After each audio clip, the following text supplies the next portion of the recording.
She never asked to be a survivor.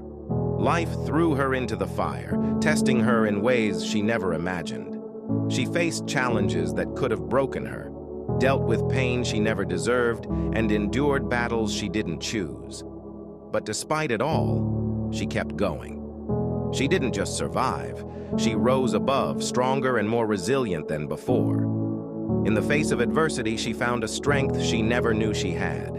She's learned to embrace her scars as symbols of her journey, proof that she can overcome anything. Remember this, you didn't ask for the struggle, but you've shown that you're capable of handling whatever life throws at you. Keep pushing forward. You're a warrior, and your story is one of unshakable courage. If this hits home, drop a 100 in the comments or share it with the person on your mind. And don't forget to follow, because this page is for you.